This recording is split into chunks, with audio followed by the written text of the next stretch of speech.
Nous sommes à Mea Shearim, l'un des quartiers les plus religieux et les plus fermés d'Israël. L'enclave abrite un peu moins de 10 000 personnes et obéit à ses propres règles. Ses habitants semblent s'être figés dans le temps. Seules les lois de la Torah régissent leur vie quotidienne. Lorsque l'on se promène à Mea Shearim, certains détails interpellent. Sur les murs, nombreux sont les petits panneaux affichant des drapeaux palestiniens ou des slogans antisionistes. C'est l'œuvre des Neturei Karta, une communauté de 10 000 familles en Israël, dont 700 se trouvent à Mea Shearim. Ils prétendent ne pas s'intéresser à la politique. Ils sont pourtant farouchement opposés à l'existence de l'État d'Israël. Voici le rabbin Meir Hirsch, qui dirige cette communauté et ne s'exprime jamais devant une caméra, sauf aujourd'hui où il nous a ouvert les portes de sa maison.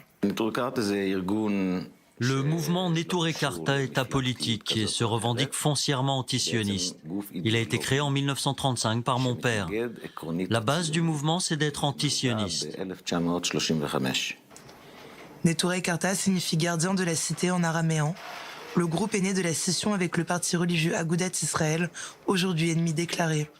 Ses participants appellent au démantèlement de l'État d'Israël et rejettent tout ce qui s'y rattache, allocations, sécurité sociale, papier d'identité, armée ou encore élections.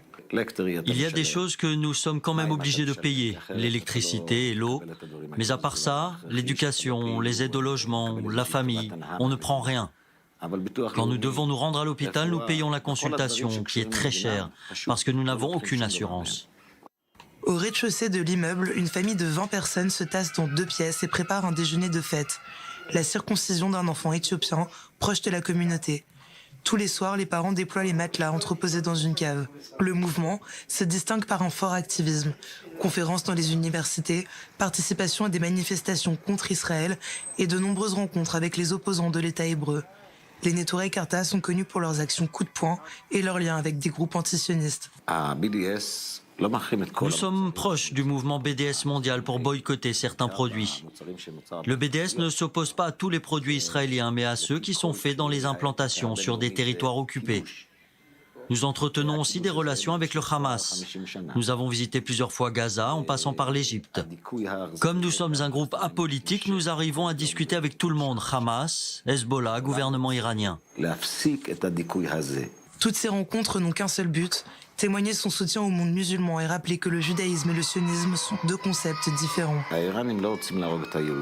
Quand les dirigeants sionistes arrivent à l'ONU, ils viennent avec un verset de la Torah qui dit que Dieu a promis la terre d'Israël aux Juifs, à Abraham et ses descendants. Mais le problème, c'est que la Torah est jetée aux ordures. Ils n'en font rien de la Torah, ils se servent uniquement d'un verset qui leur est utile. Et de tenir des propos beaucoup plus graves, comme comparer Israël aux nazis.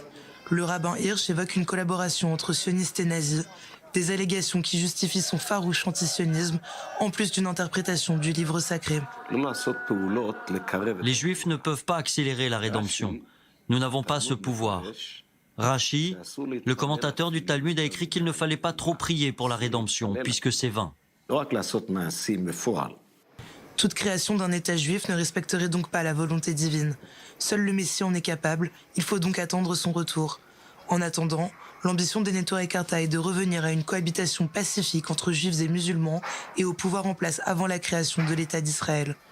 Les Neturei Karta sont particulièrement violents face à l'armée israélienne et des forces de l'ordre en général. À plusieurs reprises, des effigies de soldats ont été pendues ou brûlées dans le quartier de Mea Shearim.